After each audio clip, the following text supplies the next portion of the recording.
Welcome बच्चों, आज हम सॉल्व करने वाले हैं अभ्यास कार्य पुस्तिका विज्ञान कक्षा 8 पाठ 15 कार्बन और उसके यौगिक। पहला प्रश्न है, निम्नलिखित प्रश्नों के सही विकल्प को छांटिए। इनमें से कार्बन किसमें नहीं पाया जाता है? पेंसिल, तो देखिए पेंसिल किससे बनी होती है? पेंसिल की नोक ग्रेफाइट से, उसमें कार्बन होता है। कोयला तो होता ही कार्बन है। कागज, कागज बच्चों पेड़ से बनता है और जितने भी जीवित पदार्थ हैं उनमें कार्बन जरूर होता है। ये आपको एक शॉर्टकट आप नोट कर लीजिए कि जो भी जीवित पदार्थ हैं सब में कार्बन है। ठीक है, हम मेरे अंदर भी कार्बन है, आपके अंदर भी कार्बन है, पेड़ के अंदर भी कार्बन है, यहां तक कि एक चींटी के अंदर भी कार्बन है। तो इसमें से बचा कौन हमारे पास? सूर्य का प्रकाश। तो सूर्य का प्रकाश हमारा ऑप्शन सही हो जाएगा, इसमें कार्बन नहीं है। चलिए आगे देखते हैं। मुक्त रूप से कार्बन किस में मिलता है? मतलब कार्बन किस में जो है वो फ्री स्टेट में मिलता है। तो देखिए चूना पत्थर में वो जुड़ा रहता है किसी ना किसी से। ठीक है, चूना पत्थर का फॉर्मूला क्या है बताइए आप लोग। देखिए बच्चों, चूना पत्थर का फॉर्मूला क्या है? CaCO3 यानी कैल्शियम कार्बोनेट। जबकि धावन सोडा का फॉर्मूला क्या है? Na2CO3 यानी सोडियम कार्बोनेट। और आपका यहाँ साबुन का फॉर्मूला क्या है? C17H35COOK। तो यहाँ पे देखिए इसमें भी आपका कार्बन है। एक सेकेंड मैं कलर चेंज कर लूं। हाँ देखिए इसमें भी आपका कार्बन है, यहाँ पे भी आपका कार्बन है और यहाँ पे भी आपका कार्बन है। ठीक है, तो ये लेकिन कैसी स्थिति में है? ये सबके साथ जुड़ा हुआ है किसी ना किसी अन्य तत्वों के साथ। यहाँ पे हाइड्रोजन है, पोटेशियम है, यहाँ पर आपका सोडियम है, यहाँ पर ऑक्सीजन है, तो किसी ना किसी से जुड़ा हुआ है। जबकि हीरा जो है, हीरे में कार्बन मुक्त रूप में पाया जाता है। तो यहाँ पे हमारा सही ऑप्शन क्या हो जाएगा बच्चों? हीरा। ठीक है, चलिए आगे देखते हैं। इनमें से कौन हाइड्रोकार्बन है? हाइड्रोकार्बन क्या होता है बच्चों? जिसमें हाइड्रोजन भी हो और कार्बन भी हो, इसको हम कहते हैं हाइड्रोकार्बन। तो पूछ रहा है कि इसमें में से हाइड्रोकार्बन कौन है? सोडियम बाइकार्बोनेट है, प्रोटीन है, पेट्रोल है या काजल है? तो इसमें से हमारा जो पेट्रोल है बच्चों ये हाइड्रोकार्बन है। पूछ रहा है प्रयोगशाला में बनने वाला पहला कार्बनिक यौगिक है। तो प्रयोगशाला में बनने वाला पहला कार्बनिक यौगिक कौन है? यूरिया। नेक्स्ट देखते हैं, असंतृप्त हाइड्रोकार्बन का उदाहरण है। तो अब बच्चों असंतृप्त और संतृप्त हाइड्रोकार्बन क्या होता है? कार्बन के 4 बॉन्ड होते हैं। ठीक है, कितने बॉन्ड होते हैं? 4। अब आप डिटेल में इसको नहीं समझ सकते, मतलब कार्बन को 4 अन्य तत्वों से जुड़ने की आवश्यकता होती है। अगर इन चारों से एक एक जुड़ जाए, कोई भी तत्व, ठीक है, एक एक कोई भी तत्व जुड़ जाए तो उसको हम कहेंगे कि संतृप्त हाइड्रोकार्बन। लेकिन अगर एक कार्बन से आप देखिए इस तरह से 3 बंध बना के या आपका 2 बंध बनाकर जुड़ता है तो हम उसको कहते हैं असंतृप्त हाइड्रोकार्बन। इस परिस्थिति में जब कार्बन 3 बंध या 2 बंध से जुड़ा होता है तो उसे हम कहते हैं असंतृप्त हाइड्रोकार्बन। तो यहां पर हमारा जो है एथिलीन, ये असंतृप्त हाइड्रोकार्बन है। चलिए आगे बढ़ते हैं। डिटेल अगर बच्चों आपको इसको पढ़ना है तो जल्दी हमारे वीडियोस आने वाले हैं, तो आप उसके लिए मेरे चैनल से जुड़े रहिए और मेरे चैनल को सब्सक्राइब करिए। आगे देखिए, निम्नलिखित कथनों में सत्य असत्य कथन छांटकर बॉक्स में लिखिए। प्रकृति में कार्बन के सबसे अधिक यौगिक पाए जाते हैं। ये कथन बिल्कुल सत्य है बच्चों। अगर हम कहें एक तरीके से हम कह सकते हैं कि कार्बन हर जगह है। ठीक है, अगर मतलब आप मानिए तो बहुत रेयरेस्ट ऐसी कंडीशन है कि जहां पे कार्बन नहीं है, वरना अगर आप अपने चारों तरफ नजर घुमाएंगे तो जितनी भी चीजें आपको दिखेंगी लगभग लगभग सब में कार्बन है। नेक्स्ट देखिए, कह रहा है कार्बन का प्रतीक Ca है। तो ये तो गलत है बच्चों, कार्बन का प्रतीक क्या है? C है, तो ये असत्य है। ठीक है, यहाँ पे लिखा हुआ ये असत्य है। ग्रेफाइट कार्बन का एक क्रिस्टलीय रूप है, ये बिल्कुल सत्य है बच्चों। लकड़ी का कोयला कार्बन का अपर रूप नहीं है, तो ये बिल्कुल असत्य है बच्चों, क्योंकि लकड़ी का कोयला कार्बन का अपर रूप है। क्रिस्टलीय रूप में कार्बन परमाणु निश्चित क्रम में व्यवस्थित रहते हैं, बिल्कुल सही है बच्चों। क्रिस्टलीय रूप में क्या होते हैं? कार्बन के जो परमाणु हैं वो एक निश्चित क्रम यानी एक उनका पैटर्न होता है, वो उसी पैटर्न में रहते हैं, अपने पैटर्न को चेंज नहीं करते हैं। नेक्स्ट कह रहा है क्या बनता है जब लकड़ी को आंशिक रूप से जलाते हैं? तो क्या बनता है? कास्ट चारकोल यानी कोयला। जलते दिए की लौ के ऊपर उल्टा चम्मच रखते हैं तो क्या बनता है? Lamp black. चीनी तथा सांद्र गंधक के अम्ल यानी सल्फ्यूरिक अम्ल को मिलाते हैं। तो सल्फ्यूरिक अम्ल में जब हम मिलाते हैं बच्चों चीनी तो क्या बनता है, शुगर चारकोल। मोम को वायु की सीमित मात्रा में जलाते हैं तो क्या बनता है, लैंप ब्लैक। अमोनियम साइनेट को गर्म करते हैं तो क्या बनता है बच्चों, यूरिया। अमोनियम साइनेट को गर्म करने पे क्या बनता है, यूरिया। चलिए आगे बढ़ते हैं। जानवरों की हड्डियों का भंजक आसवन किया जाता है तो क्या मिलता है, जंतु चारकोल। आगे बढ़िए। जहां लकड़ी का चूल्हा जलता है उस जगह पर आंखों में जलन होती है, जबकि जहां गैस का चूल्हा जलता है वहां ऐसा नहीं होता। तो ऐसा क्यों होता है बच्चों, ऐसा इसलिए होता है कि क्योंकि लकड़ी के चूल्हे से कार्बन डाइऑक्साइड गैस निकलती है। जो धुआं निकलता है बच्चों, धुआं, उसमें कार्बन डाइऑक्साइड गैस होती है और कार्बन डाइऑक्साइड गैस ज्यादा होने से हमारे आंखों में जलन होने लगती है। हम पेंसिल से कागज पर ठीक प्रकार से लिख पाते हैं किंतु कोयले से नहीं। ऐसा क्यों होता है, ऐसा इसलिए होता है कि ग्रेफाइट के जो परत होती हैं उनके मध्य क्षीण बल से यह नर्म व स्नेहक होता है। मतलब इसको आप इस तरह से समझ सकते हैं कि अगर ये ग्रेफाइट है और ये हमारे पास कोयले का टुकड़ा है, ठीक है, तो कोयले के टुकड़ा जो है वो कठोर है बहुत, तो इसको लिखने पे घर्षण बल बहुत ज्यादा लगेगा तो उतनी अच्छी राइटिंग नहीं बनेगी। जबकि ये आपका नर्म और स्नेहक है, इसके अंदर की जो आपकी संरचना है बच्चों वो ऐसी है कि वो थोड़ा लूज बॉन्ड बनाते हैं, ठीक है, लूज तरीके से जुड़े होते हैं, उसकी वजह से ये मुलायम होता है। तो इसको घसीटने में आपको कंबल लगाना पड़ेगा और इससे आप आराम से लिख पाएंगे, और जबकि इसको लिखने के लिए आपको बहुत ताकत लगानी पड़ेगी। समझ में आया आपको बच्चों, वेरी गुड। ग्रेफाइट की परतों के मध्य क्षीण बल से यह नर्म व स्नेहक होता है, इसी वजह से हम पेंसिल से कागज पर ठीक प्रकार से लिख पाते हैं। अब यहाँ पे जगह की कमी है इसलिए कम शब्दों में हमको उत्तर देने हैं, तो आप इस तरह से लिख सकते हैं।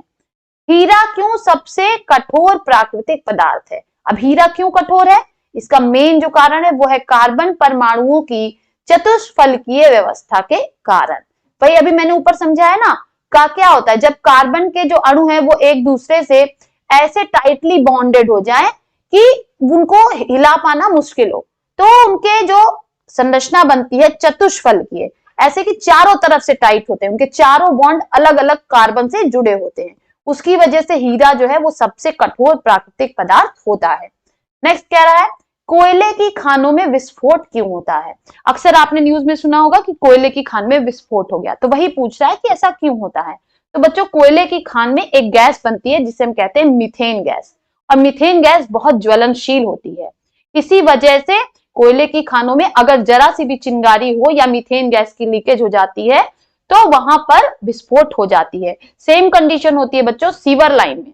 अगर सीवर लाइन में किसी आदमी को सीधे घुसा दिया जाए तो उसकी तुरंत मौत हो जाएगी, इसीलिए जब सीवर साफ करते हैं तो ढक्कन हटाने के बाद पहले उसमें कुछ जला के डाल देते हैं। उससे क्या होता है, थोड़ी देर उसमें से आग बाहर निकलती है तो जो भी मीथेन गैस होती है वो जल जाती है, उसके बाद ही किसी व्यक्ति को उसको साफ करने के लिए उसमें डाला जाता है।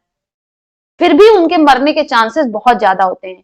इस पे अभी हमें काम करने की बहुत आवश्यकता है बच्चों, आप चाहें तो इस पे रिसर्च कर सकते हैं और आगे बढ़ सकते हैं। नेक्स्ट कह रहा है बच्चों निम्नलिखित खाली स्थानों में 6 कार्बनिक तथा 6 अकार्बनिक पदार्थों के नाम लिखिए। तो कार्बनिक पदार्थों में देखिए हमने लिख लिया मीथेन, यूरिया, चीनी, हीरा, धावन सोडा, डीजल। अकार्बनिक पदार्थ मतलब जिसमें कार्बन ना हो, तो वो हो गया हमारा नमक, सूर्य का प्रकाश, सल्फ्यूरिक अम्ल, जल, सोना, चांदी। नेक्स्ट क्वेश्चन कर रहा है निम्नलिखित के एक एक उपयोग लिखिए। यहाँ पर जो भी चीजें लिखी हैं हमें उसके एक एक उपयोग लिखने हैं। तो देखिए सबसे पहले कह रहा है ग्रेफाइट, तो ग्रेफाइट का उपयोग कहाँ होता है, पेंसिल बनाने में। कास्ट चारकोल, कास्ट चारकोल का उपयोग होता है ईंधन के रूप में। जंतु चारकोल, जंतु चारकोल का उपयोग होता है चीनी उद्योग में। लैंप ब्लैक, लैंप ब्लैक का उपयोग होता है स्याही बनाने में। कैरेमल, कैरेमल का उपयोग होता है अपचायक के रूप में। हीरा, हीरा का उपयोग होता है आभूषण बनाने में।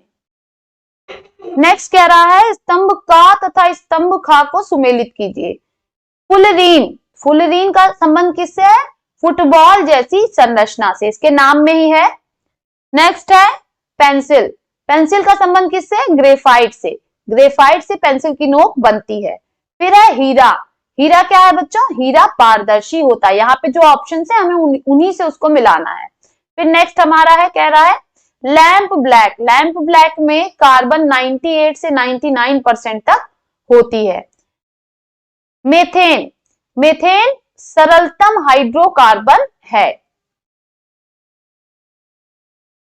अकार्बनिक पदार्थ, नमक जो है वो एक अकार्बनिक पदार्थ है। इस तरह से हम सबको आपस में मिला लेंगे। चलिए आगे बढ़ते हैं।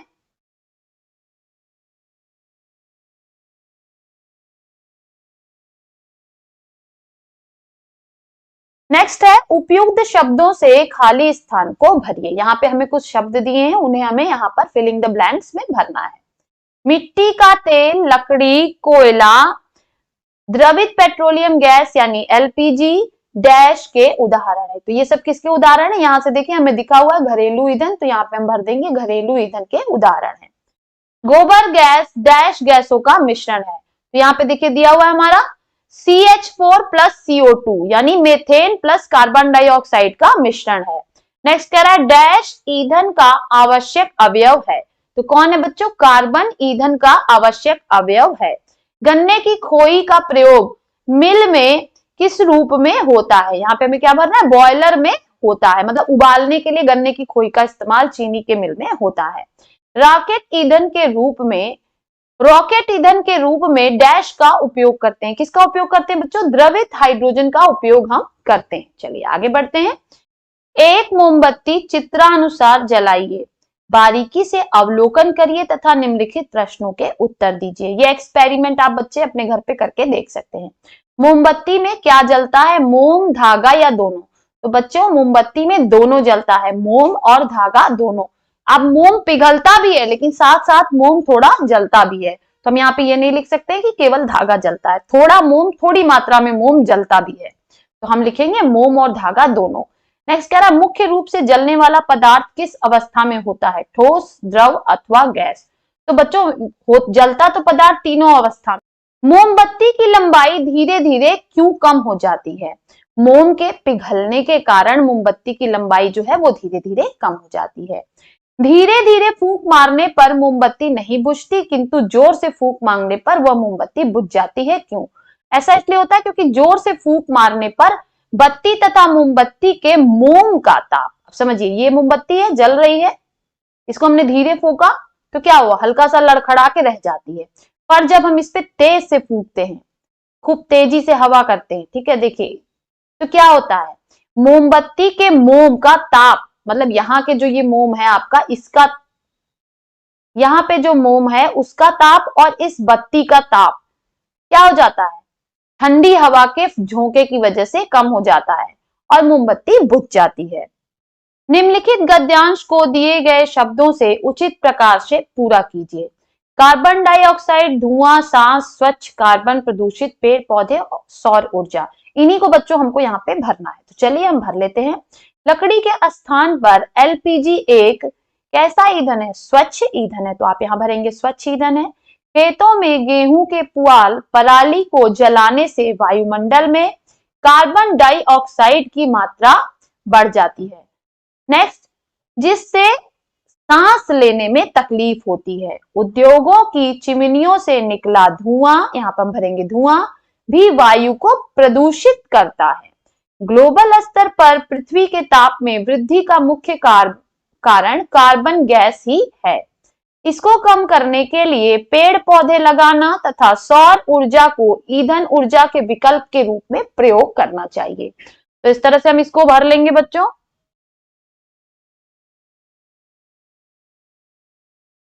नेक्स्ट कह रहा है निम्नलिखित प्रश्नों के उत्तर संक्षेप में दीजिए। पेट्रोलियम को द्रव सोना क्यों कहते हैं? मतलब क्योंकि वर्तमान युग में पेट्रोलियम किसी राष्ट्र के लिए सोने से भी अधिक कीमती है। किसी भी राष्ट्र की उन्नति इस पर ज्यादा निर्भर करती है कि उसके पास कितना पेट्रोलियम है। देखिए बच्चों, अगर किसी राष्ट्र के पास पेट्रोलियम होता है तो पेट्रोलियम सबकी आवश्यकता है, और जब पेट्रोलियम और राष्ट्र जिनके पास नहीं है उन्हें खरीदना पड़ता है तो वो मुंह मांगे दाम पर उसको बेचते हैं और उससे उनको विदेशी धन प्राप्त होता है और उस राष्ट्र की उन्नति होती है।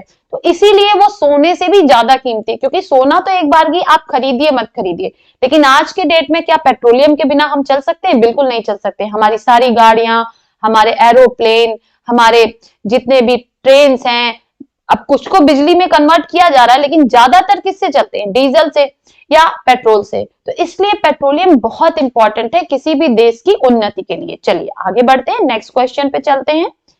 खलिहानों में लगी आग को कैसे बुझाया जा सकता है? अब बच्चों देखिए, मैंने आंसर बहुत शॉर्ट में लिखने की कोशिश की है, क्योंकि ये हमारी वर्कबुक है, इसमें हमें बहुत लंबे लंबे आंसर्स नहीं लिखने हैं। ये बुक नहीं है, ये वर्कबुक है। तो वर्कबुक में आप जितने शॉर्ट में टू द पॉइंट आंसर लिखेंगे वो आपके लिए बहुत बेनिफिशियल होगा।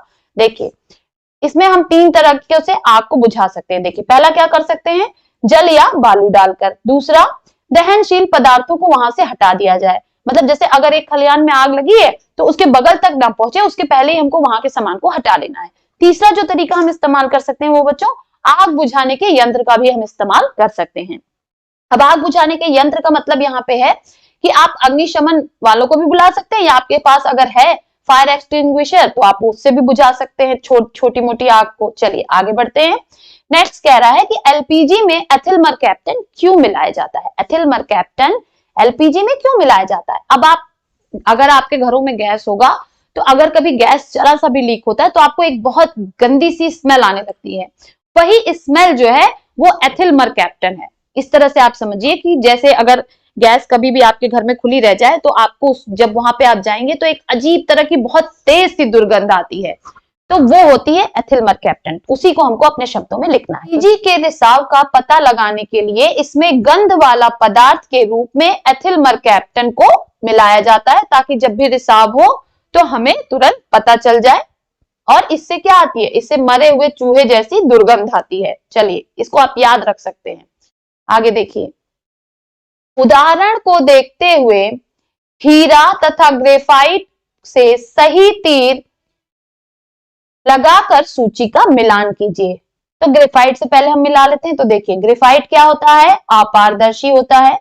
ग्रेफाइट बैटरियों में जाता है। ग्रेफाइट आपका चमकहीन होता है। ग्रेफाइट मुलायम होता है। ग्रेफाइट द्विविमीय होता है। नेक्स्ट देखिए, अब हम हीरे को मिला लेते हैं। हीरा कैसा होता है, हीरा कठोर होता है। हीरा चमकदार होता है। हीरे का प्रयोग आभूषण के रूप में किया जाता है। हीरे का जो आकृति होती है वो कैसी होती है, त्रिविमीय होती है। हीरा जो है वो पारदर्शी होता है।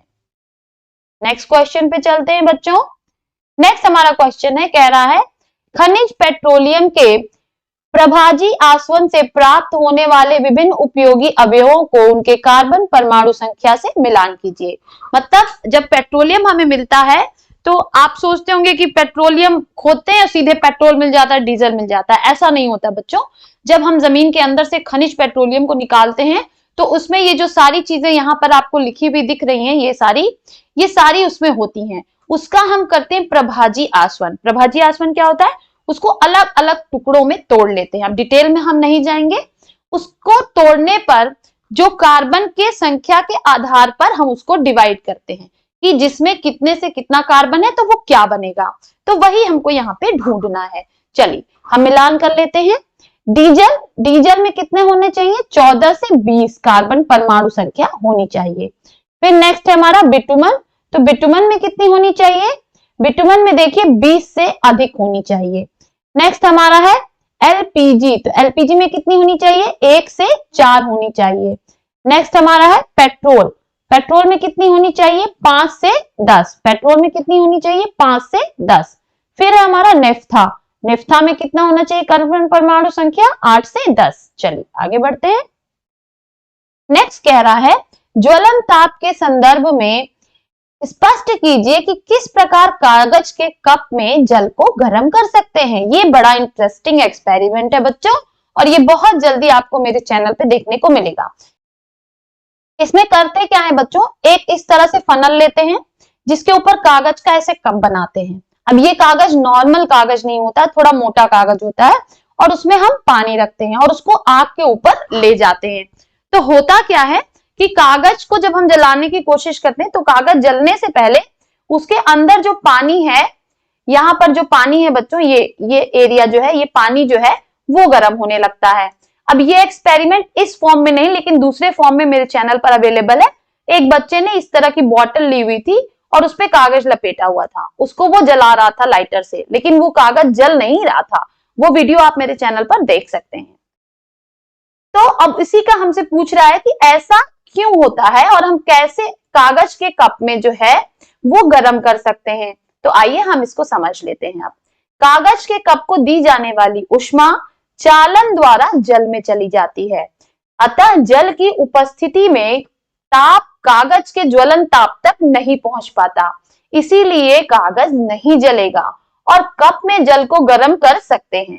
ठीक है, अब समझ में आया आपको। कागज के कप में क्या होगा, जब हम नीचे से आग लगाएंगे तो कागज के जलने से पहले ही पानी गर्म होने लगता है, चालन द्वारा जो उसमें ऊष्मा है वो जल में चली जाती है, जिसकी वजह से जो कागज है वो इतना गर्म नहीं हो पाता है कि वो जले, इसी वजह से वो कागज नहीं जलेगा और हम उसमें पानी को गर्म कर सकते हैं। यहाँ पे बच्चों ये हमारा वीडियो खत्म हो रहा है। आप नेक्स्ट वीडियो के लिए मेरे चैनल से जुड़े रहिए और मेरे चैनल को सब्सक्राइब करिए। तब तक के लिए बाय बाय बच्चों।